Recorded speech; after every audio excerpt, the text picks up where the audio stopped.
Ya hablamos más temprano, vamos a hablar con Carlos Luján, especialista en política internacional, una persona con la que ya hemos conversado en otras situaciones, por otros conflictos o quizás por este mismo conflicto en su génesis. Porque creo que cuando Rusia define la invasión a Ucrania, te tuvimos por acá, Carlos, así que bienvenido, mucho gusto tenerte. Muchas gracias. Lamentablemente tuvimos esa conversación y ya van 3 años de eso. Después hemos hablado del Medio Oriente y de otras situaciones, siempre con cosas que están muy lejos de la paz. Pero bueno, veremos. Claro, me acuerdo de la fruición con la que se consumía en todo el mundo lo que estaba pasando en el día a día en la invasión de Rusia a Ucrania y cómo suele pasar con estos conflictos que se eternizan. Ya lentamente dejaron de estar en las primeras planas, por más que teóricamente hay combates, hay muertos, hay avances, retrocesos. Pero ahora, el encuentro entre Trump y Zelensky, la llegada de Trump a la Casa Blanca y estos últimos episodios hicieron que el mundo entero vuelva a poner los ojos sobre el conflicto entre Rusia y Ucrania, ¿no? Es así. Exactamente. Y que, a ver, no sé cuál sería el punto de partida para empezar a conversar.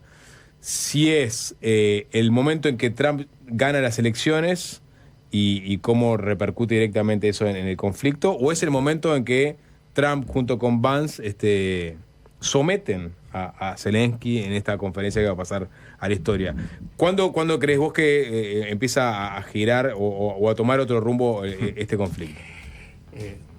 Uno podría decir que en el momento que se sospecha la intervención rusa en las elecciones norteamericanas que llevaron a Trump a la presidencia, que explica cosas, en la campaña de Trump, donde ya manifestaba estas dudas, creo que la elección lo pone a Trump con una mirada de priorización en el mundo. O sea, yo creo que para entender este fenómeno hay que pensar que hay 3 escenarios: América Latina, Europa y Medio Oriente, que son escenarios secundarios, porque el escenario principal es el del Índico-Pacífico. Y digo Índico-Pacífico y no Asia-Pacífico, porque entre otras cosas está jugando hoy la India con mucha fuerza. Casi pasó desapercibida la reunión de Donald Trump con Modi, no hace mucho. Un país, la India, que está creciendo al 7%, que es el más poblado del mundo, etcétera, etcétera, etcétera. Pero ese tema con China, que está allí, vimos la última declaración de que plantean que si Trump quiere una guerra tarifaria, una guerra comercial o cualquier tipo de guerra, van a estar dispuestos a luchar hasta el final. Pone una tensión. Ese es el escenario principal. En algún otro momento podremos conversar sobre América Latina, ¿sí? O sobre el tema de Medio Oriente, que no salimos de una situación y caemos en la otra. Tenemos hoy todo un lío allí pendiente. Y entonces está el tema de Ucrania y este viraje fuerte que, producto de esta reunión en la que llamativamente no solo era una reunión de presidentes de Trump con Zelensky en la oficina oval y una conferencia, sino que lo acompañaba su secretario de Estado, Marco Rubio, y su vicepresidente, Vance, que intervienen muy fuertemente en lo que algunos dicen es como una especie de encerrona a Zelensky. Una emboscada, ¿no? Creo que es una hipótesis muy plausible, que también es un segundo acto de un primero que fue la reunión junto a Putin solo de Trump, o sea, diciendo esto lo arreglamos entre 2 potencias, una con una fuerte influencia regional en Europa y en Asia como es Rusia y otra como Estados Unidos. Esto parece la consecuencia, dice, bueno, esto de alguna forma venía ya acordado. Trump luego de esto hace el cese de toda la ayuda militar, no sabemos los detalles, que no son menores, que implica un cambio. Conversábamos en la previa, hoy esa propia conferencia, seguramente en el frente ruso-ucraniano, fue seguida por los soldados en directo o viendo en TikTok, como tú decías, lo que estaba pasando. Entonces, ¿cuál es la moral de uno y otro bando? ¿Sí? O sea que hace una situación muy compleja allí específicamente. Y luego Zelensky sale y va a la reunión en Londres, donde una docena de mandatarios europeos de la Unión Europea y de Gran Bretaña y de Canadá, de alguna forma intentan arroparlo y darle sus apoyos. Ahora, la pregunta que uno se hace, bueno, es un apoyo que va a ir más allá de lo retórico, y si va, hasta dónde llega y qué puede generar. Bien. Sí, ahí como una de esas señales estuvo el episodio de Macron diciendo que estaba dispuesto a estudiar la protección de Europa y de Ucrania en particular, porque Francia sí es una potencia nuclear, lo cual también genera un aumento de la retórica por el lado de Rusia. Vos lo que estás planteando es Europa dudosamente pueda ofrecerle protección a Ucrania de la forma que lo hacía la OTAN con Estados Unidos liderándola. Bueno, como tú viste, Macron habla de esto, pero habla y especifica luego de los acuerdos de paz, podríamos garantizarlo. Está bien. Que no es lo mismo que dijo hace 6 meses, cuando dio órdenes a las Fuerzas Armadas francesas de que implementaran un plan operativo de despliegue de 20.000 efectivos en Ucrania, con la capacidad de comandar un contingente de hasta 60.000 hombres en Ucrania, ¿sí? de países como Estonia, Lituania, Polonia u otros. Entonces, la pregunta es, ¿los europeos están dispuestos a comprometer soldados en el terreno para luchar contra los rusos en caso de que el frente ucraniano empiece a desmoronarse en alguno de los puntos? Eso es inimaginable, o sea... Pues eso sería una escalada y sería entrar en confrontación directa de Europa con Rusia, ya Europa, digamos, toda Europa, ¿no? Ya vimos hace un par de siglos las fuerzas francesas en las planicies ucranianas luchando contra los rusos con Napoleón. Imagínense lo que volvería a ser fuerzas alemanas, que no sé si los comprometerían, pero podrían estar. Obviamente eso ya es una escalada en un país fuera de los países de la OTAN, con lo cual entraríamos en toda una discusión sobre si el artículo 5 de la OTAN funciona o no funciona, porque no es que es agredido un país, sino que hay... Pero no hay nada peor, y esto se sabe desde el fin de la Segunda Guerra Mundial y la Guerra Fría hasta ahora, y que se debe evitar siempre, es el choque directo de fuerzas en aquel momento de la Unión Soviética o del Pacto de Varsovia y de la OTAN. Entonces, ahí tenemos un problema. Ahora, no apoya con fuerzas, no ponen tropas en el terreno, siguen con la lógica de lucharemos hasta el último ucraniano, ¿sí? La inteligencia que se le brindaba, la información que permitía, por ejemplo, identificar a los ucranianos, los centros de mando ruso o los arsenales, los depósitos, lo que fuera, era inteligencia estadounidense. Como ustedes bien saben y lo han planteado y lo hemos conversado, en los primeros 6 meses fue Starlink de Elon Musk el que dio esa cobertura satelital. Eso ya no está. Tampoco estaban transmitiendo información militar, ¿no? La inteligencia militar de Estados Unidos la cortó en un momento, ¿no? Tengo entendido que en un momento la cortó. La cortó ahora. La cortó ahora. Claro, Sí. Puede ser que hayan dicho que la cortaran. Y que no se cortó del todo. Es la información que está pública, ¿no? Son declaraciones, tenés que saber hasta dónde son Lo que salió reales. es, Estados Unidos anuncia que va a cortar digamos, el traslado de información sensible para Ucrania sobre el conflicto, pero que sigue intercambiando con el Reino Unido. Es decir, que a través del Reino Unido podría llegarles información a Ucrania. Es decir, declarativamente le cortamos la información. En la praxis, en realidad, Ucrania no queda desprotegida. Estoy hablando de una nota que leí ayer del Financial Times, ponele, estamos en esa con Carlos despejando dudas. Sí. Pero, y yendo un poquito más atrás, ¿no? Porque La génesis de esto son las distintas visiones sobre el conflicto en Ucrania, ¿no? Vos tenés una visión, que podemos decir que es la línea Europa y la línea Ucrania, que la visión es, bueno, acá hay un agresor que es Rusia, que invadió Ucrania, que tiene aspiraciones de eventualmente ejercer una influencia mucho más grande en Europa, en el este de Europa. Entonces hay que detener esto, Ucrania fue invadido, hay que resistir. Y en realidad el objetivo acá sería no ceder ningún territorio a Rusia. Que Rusia sea, eventualmente, abandone Ucrania. Esa es una visión, ¿no? La línea Europa-Ucrania, llamémosle así, ¿no?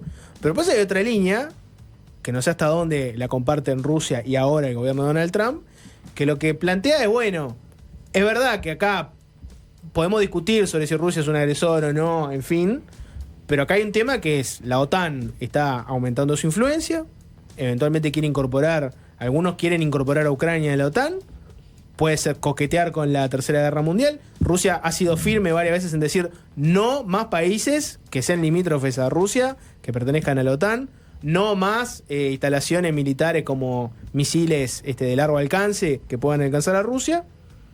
Y la resolución más rápida de este conflicto es que en este momento se declare un cese al fuego, se encuentre la paz, que Rusia se va a quedar con el territorio que consiguió hasta ahora, y por ahora esa es la forma de detener este conflicto.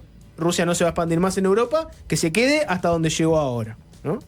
Y son dos lecturas muy distintas de la realidad, ¿no? ¿Hay una lectura correcta?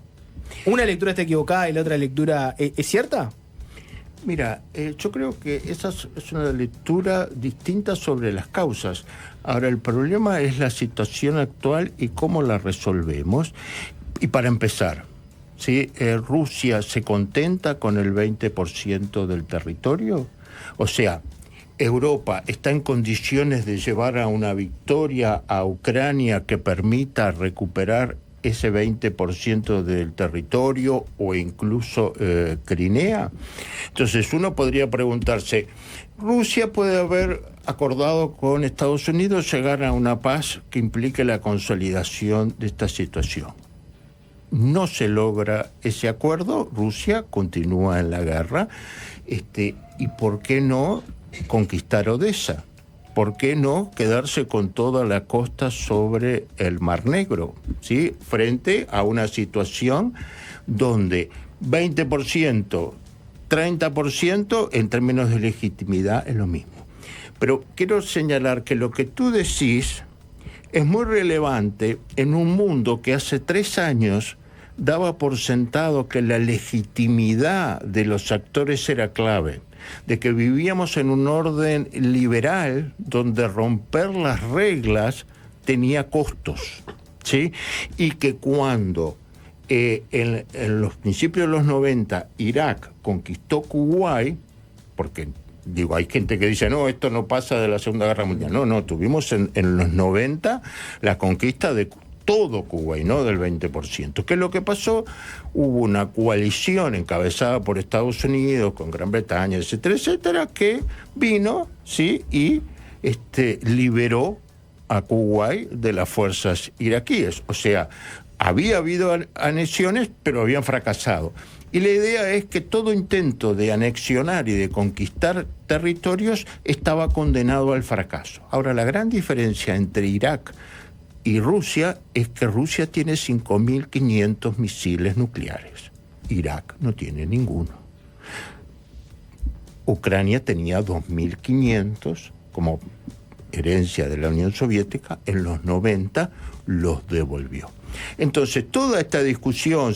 Los devolvió a cambio de garantía de seguridad, ¿no? En teoría, Gran Bretaña, Estados Unidos y hasta la propia Rusia, por aquel acuerdo que hicieron donde Ucrania entregó sus armas nucleares, deberían garantizar su seguridad. Tenés una Rusia que la invadió y Estados Unidos que ahora no sabemos si está garantizando su seguridad. O sea, en aquel momento vos ponías en una balanza 2.500 misiles nucleares y el papel del tratado y pesaban lo mismo.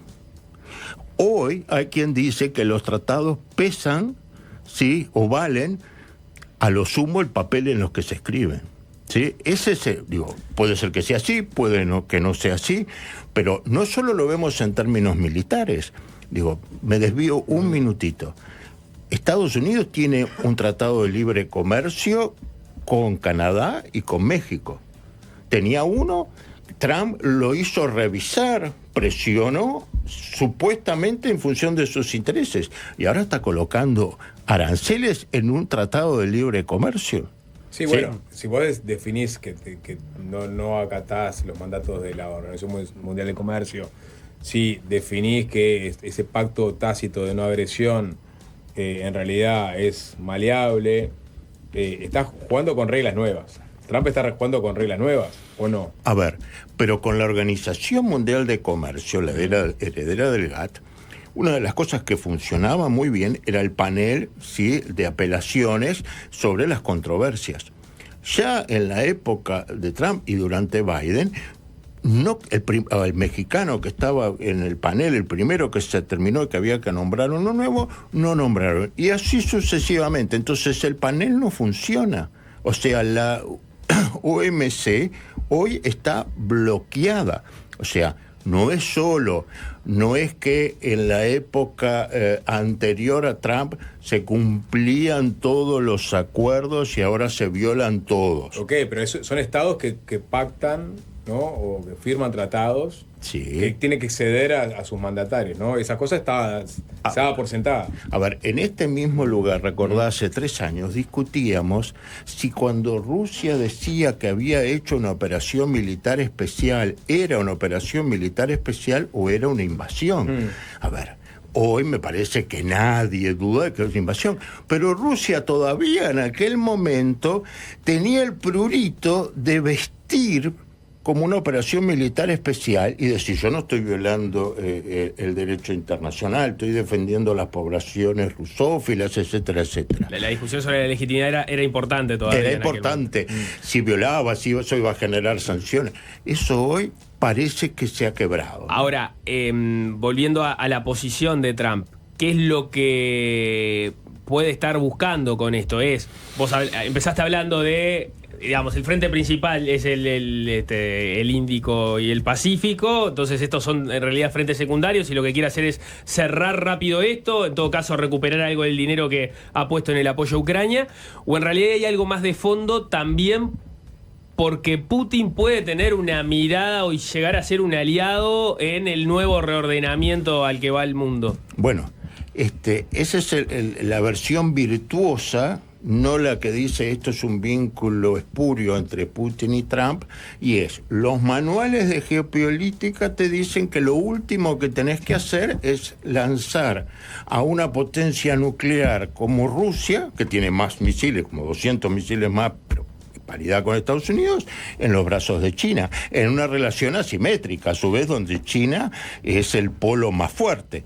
Y entonces uno podría decir, aquí, en una cosa muy descarnada, fuera de toda ideología, lo que hay no es traer quizás a Rusia nuevamente, sino decir, bueno, Rusia tiene que volver a ganar autonomía con respecto a China.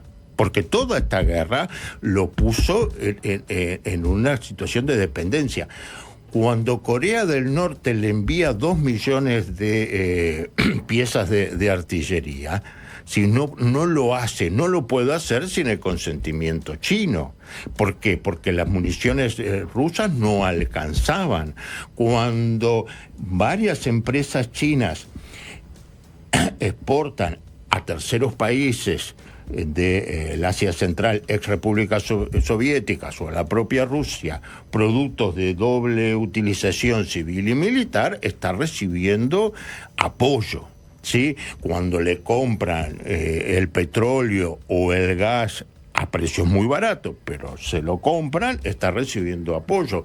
Cuando Occidente le corta el SWIFT en términos de intercambios financieros y utilizan, ¿sí?, el SWIFT, no el SWIFT, ahora no recuerdo el nombre, el sistema que tienen los chinos, o cuando se integran al Banco de Desarrollo Asiático, etcétera, etcétera, etcétera, estás colocando a Rusia cerca de China. Entonces, una mirada despojada de un tema valórico, normativo, esto no es una lucha entre democracias y autocracias, sino geopolítica, y dice, bueno, por lo menos querés que tener una Rusia sí que no sea un estrecho aliado chino. Vos lo que decís es que Trump está como jugando un juego a largo plazo donde dice, si yo sigo con este frente abierto y antagonizando a Rusia, lo empujo a abrazarse a China.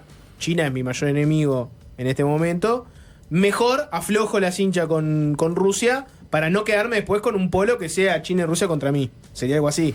Sí, ahora, esa versión implica una racionalidad que uno tiene dudas que Trump, con esa cosa tan emocional, con ese narcisismo, con esa Si Trump es muy vivo o es muy bobo, que es la duda que tiene todo el mundo. Pero él decía que no escucha a asesores que tienen una visión más de largo plazo de la geopolítica. Yo creo que cuando comparamos el primer periodo de Trump y el segundo, hay algo que hay que aceptar, es que aprendió en la oposición. ¿Sí? O sea, uno podría hasta llevarlo a un símil en Uruguay y decir, bueno, el Frente Amplio hoy en el gobierno es el mismo que salió. Seguramente si esos 30.000 votos que no obtiene Martínez y le vaya a la calle Pou hubieran sido inversos, el cuarto gobierno del Frente no hubiera tenido probablemente tiempos de aprendizaje. Bueno, estuvo en la oposición. Veremos si eso se concreta o no. Acá lo mismo. Digo, el proyecto MAGA, todo lo que es los Insan conservadores, lo que es todo lo que incluye Silicon Valley, o sea, lo que conversamos la otra vez sobre el tecnofeudalismo, ninguno de ellos, ni Elon Musk, ni John Bezos, que compró el Washington Post, por nada, no hablemos de Twitter, o Zuckerberg, que hace un cambio, un viraje también hacia este lado. Todos esa gente son gente muy inteligente, que tiene intereses, que estamos hablando de cientos de miles de millones. Ni que hablar de todo el entorno político de Florida. ¿Sí? Para hacer nuevamente un símil. ¿Sí? Vemos en el actual gobierno de Uruguay mucha gente de Canelones. Bueno, en el gobierno de Donald Trump vemos muchísima gente de Florida. ¿Sí? O sea, y esas cosas que uno dice, no son menores, porque son los lazos. O sea, no en vano Trump vivió en Mar-a-Lago. ¿Sí? No en vano estaba allí, no en vano ahí estaba la colectividad cubana, etcétera, etcétera, etcétera. Entonces, vos tenés un centro de poder en Washington, otro en California, en el Silicon Valley, y otro en Florida, que yo creo que con miles de millones como tuvieron, han articulado. Por ahora, por lo menos en el análisis que estamos haciendo, yo le comentaba en un equipo que tenemos regional sobre esto, parece haber un conjunto de impulsos que decir que son una gran estrategia suena a mucho. Ahora, es probable, ¿sí?, que tengamos un gobierno de Trump, 2 gobiernos de Vance, y entonces, si nos volvemos a ver dentro de 12 años, ahí se dilucidará si acá había una estrategia o no la había. Es más, puede llegar a haber una tercera presidencia de Trump, cosa que no es constitucional. Recuerdan, el último fue el presidente Roosevelt durante la Segunda Guerra Mundial, que llegó a estar 4 presidencias y eso lo cambiaron. Ahora, no es antidemocrático que un presidente pueda, ¿sí?, luego de un mandato, tener otro. Tú estás dando por sentado que Trump va a ser exitoso en estrategia agresiva en el frente militar con Rusia y Ucrania, en el frente comercial con sus vecinos y aliados tratados. O no. No. Yo lo que siento es que la oposición en Estados Unidos está absolutamente arrinconada. ¿Sí? No tiene ni apoyos populares, ¿sí?, ni apoyos políticos. No hay un liderazgo demócrata emergente. Vos me decís, ¿van a lograr que finalmente Michelle Obama salga a la cancha frente al desastre y le pelee? Puede ser. Dentro de un año y medio vamos a tener las elecciones intermedias y lo veremos. Ahora, hoy el panorama tiene una presidencia que camina sobre los bordes de la legalidad. Tiene 6 de 9 miembros de la Corte Suprema y tiene mayorías en ambas cámaras. ¿sí? Vuelvo a la discusión de Uruguay. Toda la discusión que estamos en un gobierno semi-mayoritario y que tiene una cámara pero no tiene la otra, que no logramos ponernos de acuerdo para nombrar los miembros de la Suprema Corte. Bueno, eso es todo lo contrario. Tiene 6 de 9 y hay quienes plantean que a lo largo del mandato, por los tiempos vitales, podría incluso incrementar ese número. Pero ya con 6 de 9... sí, está judicialmente blindado, sí, con mayorías en ambas cámaras y con esta fuerza. A ver, era impensable, era inaudito los cambios que están haciendo sobre el servicio civil federal, sí, o que Elon Musk con el DOGE logre tomar información tributaria de millones de personas, que todos sospechamos que eso no queda solo para la transformación del Estado. Digo que eso seguramente está siendo utilizado en otros términos. Ahí pasamos de la política exterior a la política interna y la posibilidad que tiene de éxito o no en ese frente Trump. Pero ya que estamos ahí, porque ahí las discusiones van por dos lados, porque las medidas arancelarias, por ejemplo, el primer análisis que surge es que eso le va a traer problemas a Trump a nivel interno, a menos que tengan efectos muy rápidos con las señales que está dando, porque subirían los precios y eso podría llegar a generarle un descontento en su propio electorado. Entonces, una pregunta es, bueno, ¿qué puede pasar con eso? Y la otra pregunta es, ¿en qué medida Trump, más allá de estos reaseguros institucionales que tiene, podría llevar a perforar la democracia estadounidense y convertirse en algo más parecido a una autocracia? Bueno, o por lo menos a una democracia iliberal. Iliberal, es un término que está sonando como puede ser la de Hungría u otros. Todo esto arrancó y decía, bueno, pero está dando por sentado. No, digo, y creo que está de más explicar que no es ningún sesgo de preferencia, ni mucho menos.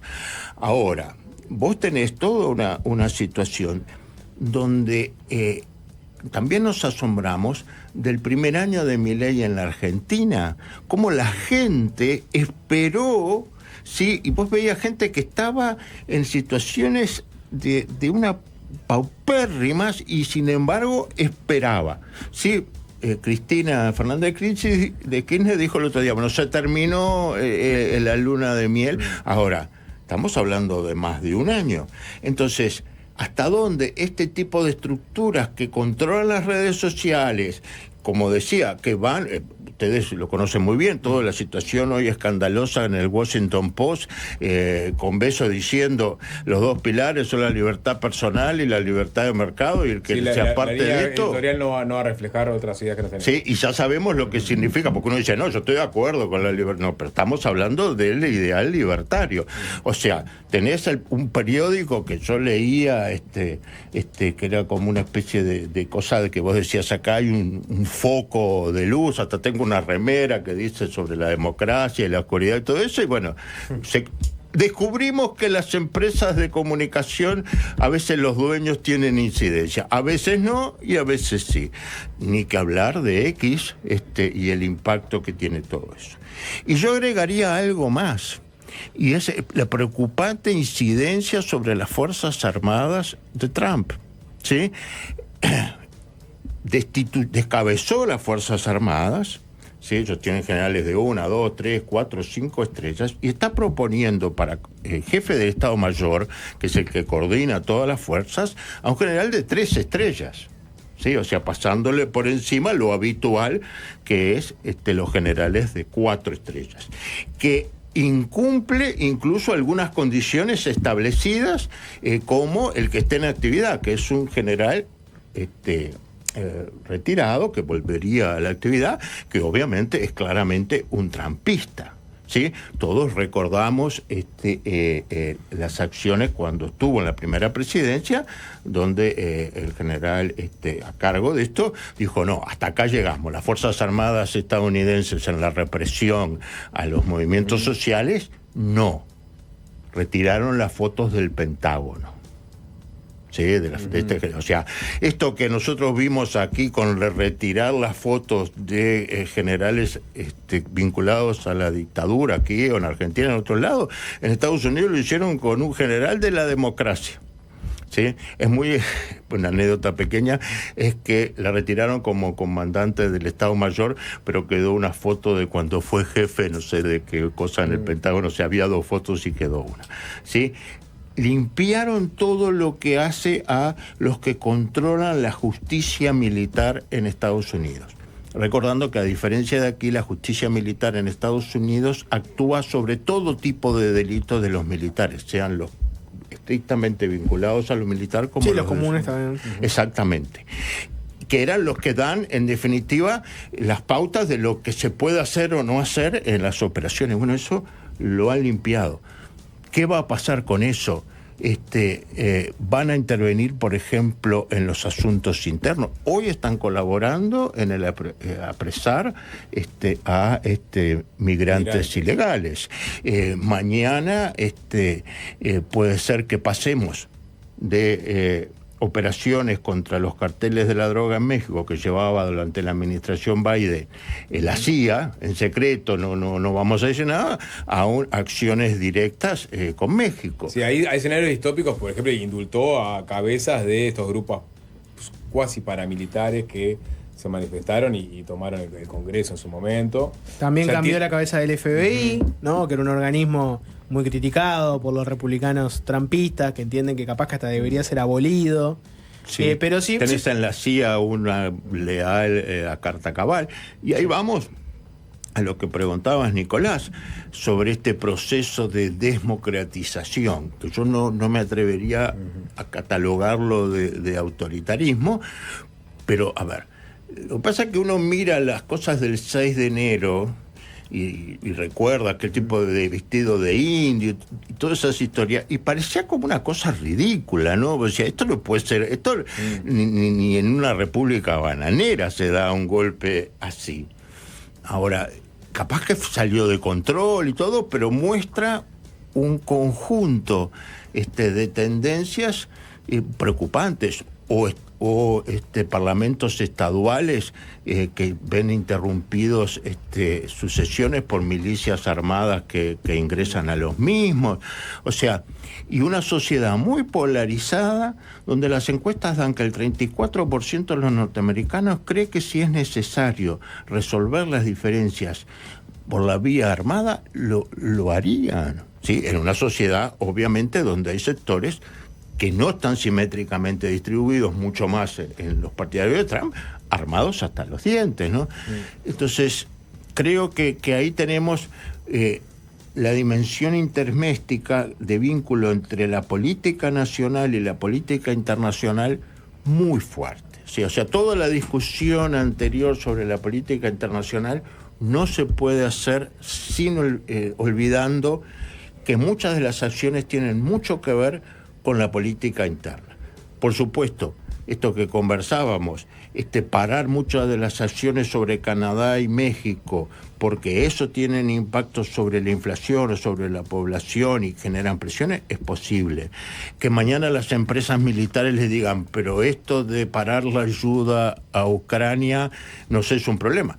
Capaz que mañana dicen, no, pero en realidad es que nosotros nos vamos a enviar, o si los europeos compran armas estadounidenses, yo no tengo problema. Que sería como el mejor de los mundos para los intereses de Donald Trump. No pongo un peso como país, Estado, lo ponen los europeos, son los que pagan la cuenta, pero a su vez, como no tienen la capacidad inmediata de producir las armas, se las vamos a vender nosotros. Lo de Van der Leyen, $800 mil millones de incremento en el presupuesto militar europeo. Yo les hago la pregunta, ¿de dónde va a salir ese dinero? Y hay 2 respuestas. Piensan hacer eurobonos y aumentar el endeudamiento, lo cual fragiliza el euro, o continuamos con el desmantelamiento del estado de bienestar, ¿sí? Y luego, en Europa, las encuestas muestran que en Polonia el 68% de las personas están dispuestas a enrolarse y pelear por su país. Vamos avanzando hacia Occidente y estamos en España, en Portugal, en el 15%, ¿sí? Lo mismo en Italia, un poco más alto en Francia, más altos en Gran Bretaña, pero la población europea no quiere ir a una guerra. ¿Sí? Es como si dijéramos, ¿ustedes estarían dispuestos? Sí, no me contesten. ¿Estarían dispuestos a defender? O lo primero que buscarían ante una invasión es vieja, ¿dónde dejé el pasaporte? ¿Viste? Todo por Uruguay. Si tuvieras que poner una fichita, ¿a dónde la pones? ¿A que Estados Unidos en 10 años es una democracia plena y mejor? ¿O que descendió a un autoritarismo? ¿Cuál apostás? Bueno, yo creo que una democracia plena en 10 años la tendencia no muestra esa dirección. Pero volvemos a lo mismo. Está en un proceso, recuerdo Lucho Mayra, un viejo profesor, decía, Estados Unidos está en un declive a la veneciana, ¿no? O sea, le llevó un siglo perder sus capacidades. Creo que decir que en 10 años está en un autoritarismo, tendrían que pasar cosas muy gruesas. Ahora, la garantía de la independencia de los poderes, las podemos considerar que van a estar presentes, el control de la información por las grandes tecnológicas incidiendo fuertemente en las elecciones a partir de la desinformación, de la construcción de narrativas, etcétera, etcétera, parecería que se acrecienta. Yo te devuelvo la pregunta, ¿sigue siendo una democracia, sí, una instancia donde los poderes no son independientes o el manejo de la opinión pública se sofistica a tal grado, ya no de grandes propagandas a la Goebbels para toda la población, sino muy fragmentadas y ateniendo a unos pocos, donde vos construís un país polarizado, pero que tenés el 51, 52, 53 y gobernás con eso? Sí, pero esa amenaza para Estados Unidos creo que es una amenaza para el conjunto de las democracias. Trump forma parte de lo que varios autores hablan de la internacional reaccionaria, y es una mirada del mundo que va contra el orden liberal que hemos conocido en las últimas décadas y el liberalismo político interno en nuestros países. El que salva a su patria no viola ninguna ley, puso Trump en su cuenta de Twitter. Sí. ¿No? Que algunos entendieron que era una defensa a mi ley, pero digamos es una lógica también de gobernar, ¿no? Claro, y esta cosa tan extraña de que es un componente nacionalista muy fuerte, pero que a su vez hablamos de una internacional reaccionaria, y yo diría que es la internacional más viva y fuerte de todas. Las otras, sean la internacional socialista, la socialdemócrata, la de los partidos de derecha democrática, estos son todos mucho más débiles. Entonces, ese movimiento yo creo que, y tu pregunta debería decirnos, ¿y en 10 años dónde va a estar Brasil? ¿Dónde va a estar la Argentina? ¿Sí? Que son nuestros dos vecinos. La presidencia de Trump va a hacer que lograr incidir en las elecciones brasileras y vamos a tener un giro hacia Bolsonaro o alguna figura similar. Milei, ¿sí?, va a construir a partir de un trato especial que le pueda dar Estados Unidos, sea en el Fondo Monetario Internacional, sea la conformación de un TLC, que parece todo lo contrario a una política progresista, pero dijo, sí, lo podemos considerar porque, bueno, Milei es de los nuestros. O sea, bajo esa lógica, para los amigos todos y para los enemigos la ley, y donde muchos que creían amigos ya no lo son, ¿sí? Entonces, me preocupa, por supuesto, como a vos, dónde va a estar Estados Unidos en 10 años, pero también me preocupa dónde van a estar Brasil y Argentina. ¿No ves espacio de que Europa en la situación en la que está y bueno, y América Latina siempre está relegado, que haya un espacio de coordinación de los nostálgicos de los 90, que sigan apostando al multilateralismo y que se unan un poco más y estrechen un poco más los lazos a partir de justamente el nuevo escenario que hay. Nicolás, yo puedo tratar de convencerte que esto es un vaso medio lleno. Sí. Pero vos lo estás viendo. Sí, no está lleno. Pero tiene agua. Medio lleno. Tiene agua, pero no llega Medio a la mitad. lleno No es está. una versión. Hay mucha menos agua que la mitad del vaso. ¿Sí? Entonces, por supuesto que uno en la versión que más me gustaría personalmente, y seguro que compartimos todo, y ya termino, sí, es que esto unifique a Europa, le sume Canadá, el tratado de libre comercio con Europa del Mercosur se realice, que comprendan los europeos que tienen que jugar con otros, no con otros. Cargamos un pequeño occidente ya sin Estados Unidos. La revolución de los tibios. El centro revolucionario. Que reivindiquemos un conjunto de valores de las tradiciones, de las mejores tradiciones que tenemos, en definitiva que reivindiquemos una internacional social liberal, llámale como quieras. Es posible.